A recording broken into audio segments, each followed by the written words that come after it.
Hello, I'm Bill Nesmith with First Christian Church, Winchester, Kentucky's Adult Fellowship Bible Study.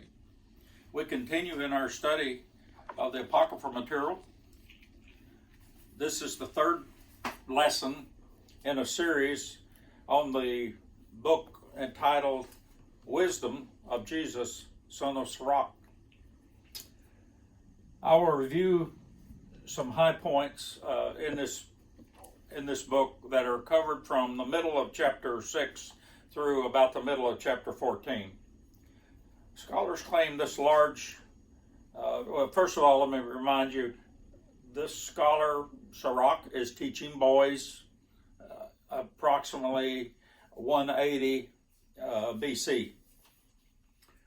Scholars claim this large section offers random advice about appropriate behavior and responsibilities that these boys are going to face, and various relationships that involve various types of people, in particular women, people of wealth, families, household relationships, friends, and just people in general. I usually consult a range of scholars' material when I teach, but I especially relied on a single person's work this time, although I did consult some others, and that's Professor Diane Bergant at Catholic Theological Union in Chicago for this class. As you read this material, you're going to find that Sirach will have some things to say, especially about females, that you may find disturbing in our modern time.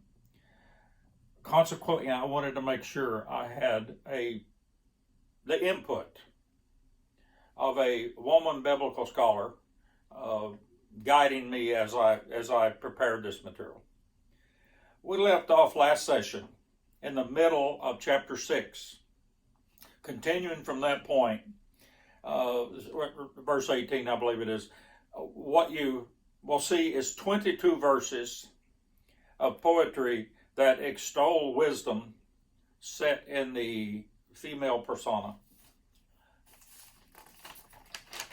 Wisdom requires serious and harsh self-discipline if you are to receive the blessings in Sirach's teachings, or that he teaches. He says, the yoke and fetters and toil of strong discipline must come first if you are to receive the yields of the blessings and any honor that might go with it. It is not the other way around, is clearly implied. That discipline must be mostly self-driven, however. A strong want or desire to become educated is necessary. Using science of today, we could paraphrase that by saying, this is not osmosis, boys. You do not become wise just by attending or participating. Time spent is not the key factor. I learned this lesson, sort of taught in another way, from my great-grandfather when I was a young boy helping him in the logwoods. He once told me that I must be very careful, and he was trying to get my attention. I wasn't paying enough attention, and he said, just sitting on a log, son, is not going to teach you anything. After all, that knot's been on that log a long time, and it's learned nothing. You have to want to pay attention. That's what he told me. And I think that is a version of what Sirach is saying. Sirach uses imagery related to farming and hunting to make his points at times. It is what the simple villagers would have known of his days. Whether this also reflects the background of his students, scholars debate. But it is important for the student to be able to relate to the subject. So the teacher is challenging, or is challenged all the time to keep in context with the students. It's a constant challenge.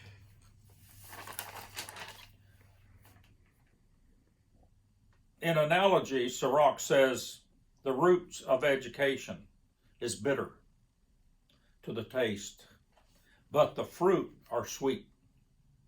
What powerful words in that imagery. Therefore, the discipline must be cultivated with the expectation that at the end there will be good fruit that will turn sweet. Draw near to wisdom, he says, desire and crave it. That's the reasonable mindset if you expect good, sweet yields at the end. In Israelite culture, young people were expected to listen while their elders spoke with the elders' views. Youth were to listen, not just hear, but by also listen with the desire to learn and apply what they were learning. They were only to speak briefly and to the point, if at all. The assumption was that they did not or had not had enough experience to have wisdom. You might recall Jeremiah even used this understanding of youthful inexperience and lack of wisdom as he was trying to escape his prophetic duties before God. In the Israelite culture, young people did not have sufficient life experience to be considered wise. That's what he had been taught. Consequently, when called, Jeremiah used youth as a major obstacle to trying to be a prophet. And also he encountered early on and lots of problems with people viewing him as being unwise because he was too young. Where there is a true will or desire to want to learn, however, there will be a way found, Sirach says, and the yields will be the blessings. If education is approached as a party, do not expect wisdom to be achieved, he implies. It needs a will to learn, self-discipline, and a good sage. In roughly starting in the middle of chapter 7 and goes through chapter 9, he provides a long list of do nots.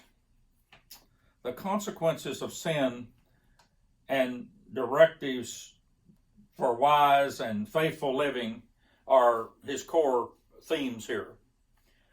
Stay away from evil, he says, and it will stay away from you. My mother taught her 7 boys the same lesson, but using different words. Fly with the crows, boys, and you should expect to be shot with the crows, she said. We shot crows with corn planting time when I was a boy, so we knew exactly what that meant. Strive to do no evil, and evil will never overtake you, is another theme of Sirach. Again, evil is personified as feminine. Here, the desirous, seductive type, Dr. Brigant reminds us, is used. Because he's teaching boys, not girls, she says. He knows the boys' mindset, after all, and he knows the mindset of their age, because after all, he passed through that. Or as she says, the old sage once passed through that too. He is relating to his students as a good teacher. Furthermore, Sirach says, once you get on the road to evil, expect to be run down by it. Enough said. Humble your pride is another core theme. Selfish ambition should be avoided. The Hebrew version that, remember from earlier class, the Hebrew version is written by the old sage about 180 BC, and 50 years later, his grandson translates it into Greek. The Hebrew version, written by the old sage, is stronger than the Greek. The Hebrew more or less reads, or when translated, more and more in life, or as life passes time, humble your pride. because what awaits you is death and worms, meaning natural decomposition. That's pretty humiliating. Should take care of pride. But the grandson adds, in the Greek 50 years later, that fire and worms await you. The meaning of this addition of fire is debated among scholars. Many say it is the Hellenistic concept of eternal fire that has entered into the diaspora Jewish culture, especially in Egypt, which is where the grandson was located, even among pious Jews. Other scholars strongly argue against that. This has nothing to do with punishment, the other would argue, that is the punishment of hellfire, but is a vague reference to how bodies are handled upon death in the various cultures where the diaspora are at. Because cremation versus bodily burial was mandated in certain other cultures, that is within the diaspora. He says, sowing in furrows of injustice will yield sevenfold crops. That is a very powerful statement. It's an excellent one-liner. He is negative towards also desires for high office, which is difficult to understand. Some scholars say it only makes reasonable sense if placed within the context of the time where the Jewish people were facing problems connected with Hellenism, specifically from two sides, the Ptolemy regime from Egypt, Hellenistic, and the Seleucid regime from Assyria. Whichever regime governed them had a different set of rules. Always they required that whomever held high office had to be a puppet of the regime, so you couldn't practice your religion very well. So that's probably the warning that most scholars would say he's relating to. Very strong warnings are given against becoming an arrogant and presumptive person, with presumptive being the bigger sin. He implies such people presume mercy will be given by God when they need it. It is a big sin to presume God's role. It's the basic take from this. I learned that lesson while I was in the Army, or at least a version of it, when a full colonel told me when I was a second lieutenant that it was a great sin to presume duties beyond my pay grade.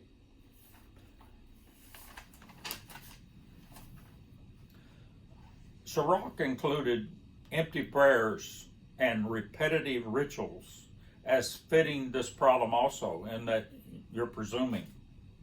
You are being arrogant, he says, and presumptive before God if you're not thinking while you're praying, or while you're talking to God, or while you're blessing God.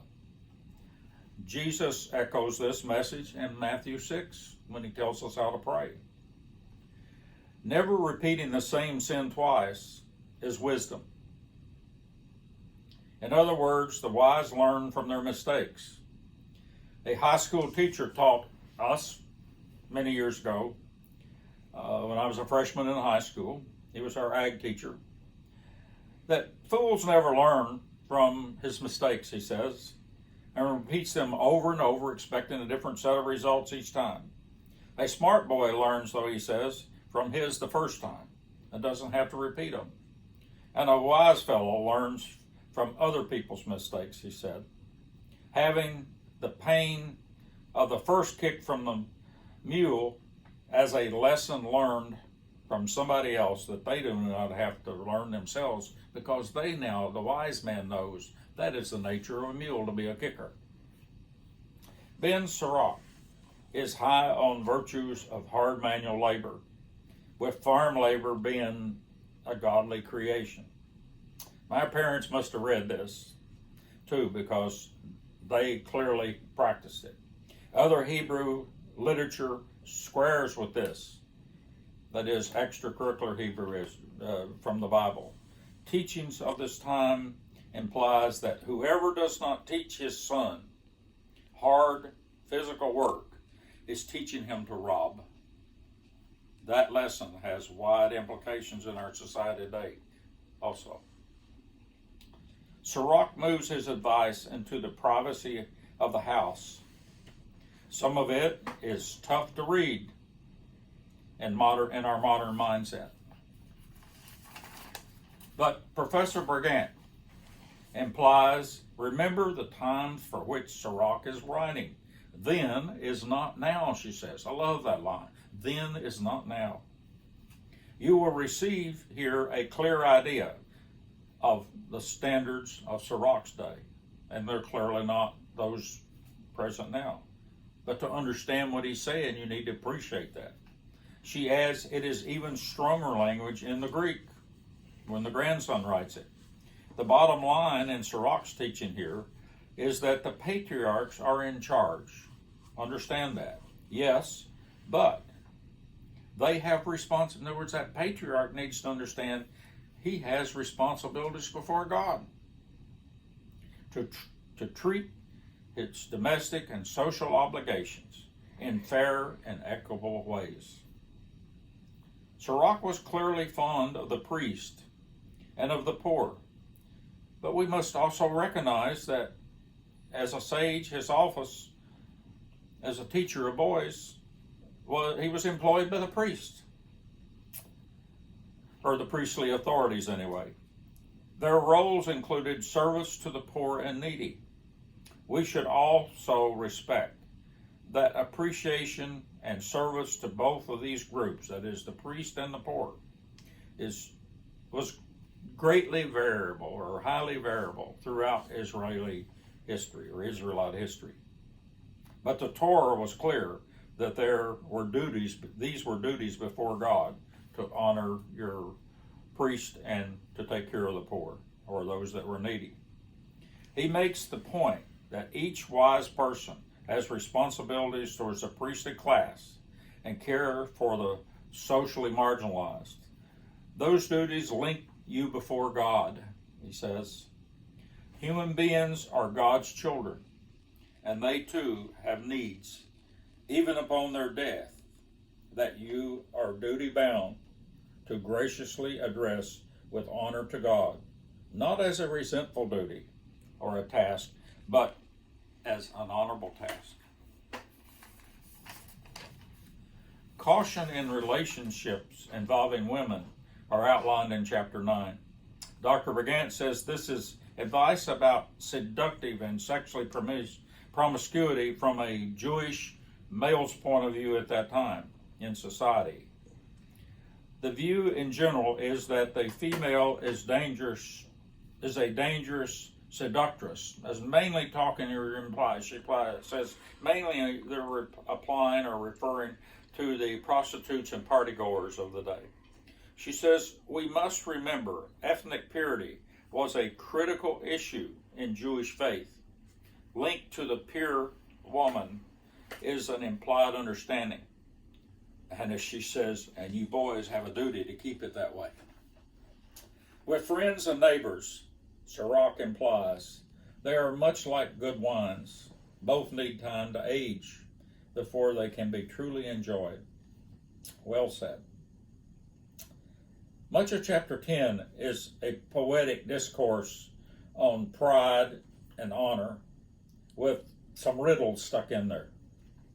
Several scholars claim this is probably meant as some sort of political satire aimed towards this Hellenistic rulers, that is the Ptolemies of Egypt and the Seleucids of Assyria.